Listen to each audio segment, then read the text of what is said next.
October 19.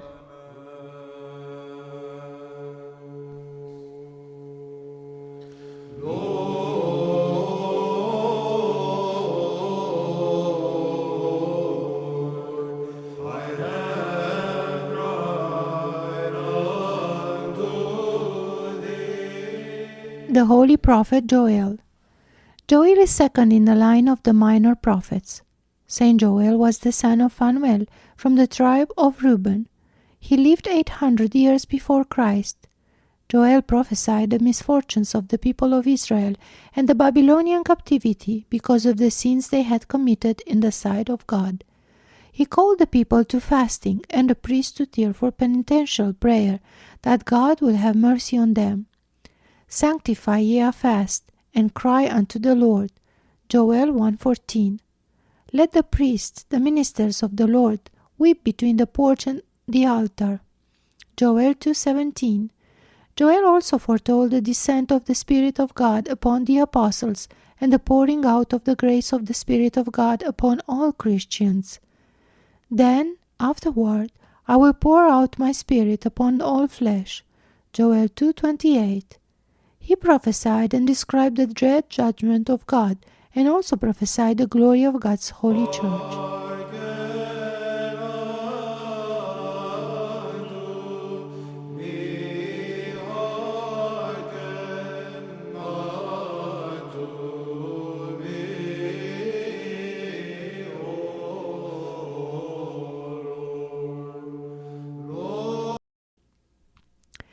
The Holy Martyr Varus. Varus was a Roman officer in Egypt and also secretly a Christian. When 7 Christian teachers were cast into prison, Varus visited them, supplying them with necessities and ministering to them zealously. He was amazed at these martyrs and grieved that, because of his fear, he could not become a martyr for Christ. The men of God encouraged him, and Varus decided that he would go with them to be tortured. One of these men of God died in prison, so that when the wicked eparch had the martyrs brought before him, there were only 6 remaining. He inquired as to the 7. Varus said to him, "I am the 7th." The enraged governor tortured Varus first. He commanded that he be flogged with dry rods naked, and after that had tied him to a tree and sliced apart piece by piece until the saint gave his holy soul to God. His body was thrown on a dung heap. A Palestinian woman named Cleopatra, the widow of an officer, was there with her son John. She secretly took Varus's holy relics from the dung heap and buried them in her house. Then she begged permission from the eparch to take the body of her deceased husband from Egypt to Palestine. As she was the wife of an officer, the eparch immediately gave his permission. However, the blessed Christian Cleopatra did not take the body of her husband, but the relics of the holy martyr Varus instead. Thus she brought the martyr's relics to Edras, the village of her birth, near Mount Tabor, and buried them with honor there. Afterward she built a church to Saint Varus, and he often appeared to her from the other world, resplendent as an angel of God.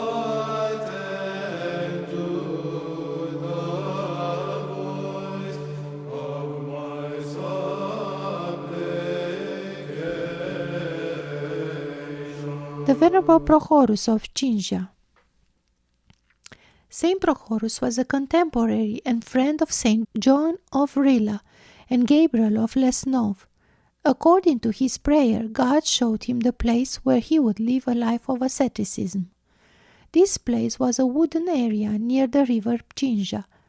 Here Prohorus labored in asceticism to his old age and reposed. Only the one all-seeing God knows the extent of Prohorus's labors and the temptation he endured in the course of his asceticism.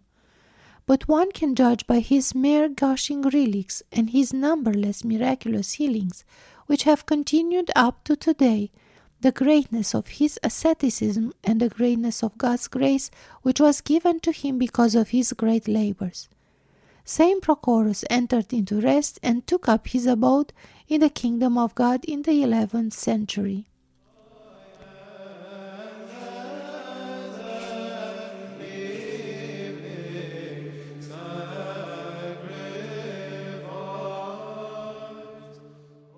Reflection.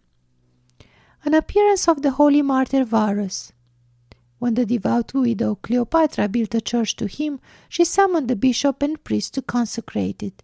A large number of Christians gathered for his celebration, for the entire countryside venerated Saint Varus as a great healer and miracle worker. Following the divine services, the pious benefactress went before the relics of Saint Varus and prayed, "I beseech you, you who endure much suffering for Christ, implore God for that which is pleasing to him, and for me and my only son, ask that which is beneficial." Cleopatra's son John was ready for the army. Just as she left the church, John became ill. He was seized with a burning fever and grew steadily worse until, around midnight, John died. The grief-stricken, furious mother came before the tomb of Saint Varus and spoke sharply, "O saint of God, is this the way you help me?" And she said much more in her bitter lamentation until, utterly exhausted, she fell into a light sleep. Saint Varus appeared to her with her son John. Both were radiant as the sun in garments whiter than snow, bound with golden girdles, and had magnificent wreaths on their heads. God's saint said to her, "Did you not pray to me to implore God for whatever was pleasing to him and beneficial to you and your son? I prayed to God, and he, in his unspeakable goodness, took your son into his heavenly army. If you so desire, here he is. Take him and place him in the army of earthly king." Hearing this, the young John embraced Saint Varus and said, "No, my lord, do not listen to my mother, and do not send me back into the world full of unrighteousness and iniquity, from which you have delivered me." Awakening from the dream, Cleopatra felt great joy in her heart and left the church. She lived near the church for 7 years, and Saint Varus often appeared to her with John. With excuses and sins, with men that work iniquity, and I will not join with their chosen. The righteous man will chasten me with mercy. Contemplation. Contemplate Saul's wondrous conversion to the Christian faith. Acts 9. How Saul set out to persecute Christians in Damascus. How a light shone down from heaven, and he heard the voice of Christ.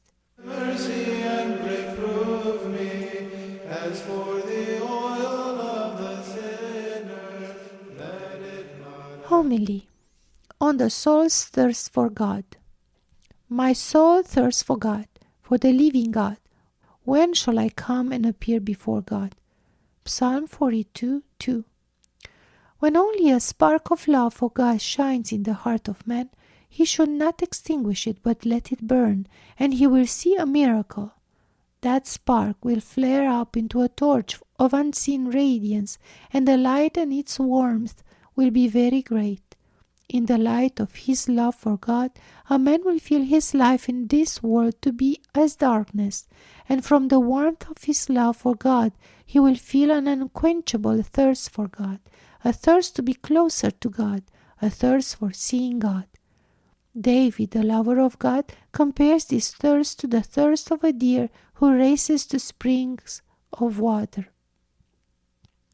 My soul thirsts for God, for the living God. Is not everything around us infirm? Does not everything around us quickly decay? We grab at shadows. We embrace corpses. We pay today for tomorrow's stench. We pay with gold and silver, sometimes with our honor and conscience, and at times even with our life, for the stench of tomorrow's decay. This is not love but animal lust. A great soul seeks a subject worthy of love, seeks a subject not susceptible to destruction, decay, decomposition, and the filth of transient bodies. That is why King David, the lover of God, emphasizes the living God. For who, in truth, is mighty and alive save God? God endowed his angels and saints with strength and life, yet all of it is his and from him. When shall I come and appear before God? Here is the irresistible yearning of true love for God. Shame on all who say that they believe in God and love God, while the very thought of death, of leaving this world, drives them with wild fear. O Lord our God, holy, mighty, and living, the source of holiness, the source of strength, the source of life, illumine us and warm us with love for Thee. To Thee be glory and praise forever. Amen. Righteous man will chasten me with mercy and reprove me. As for the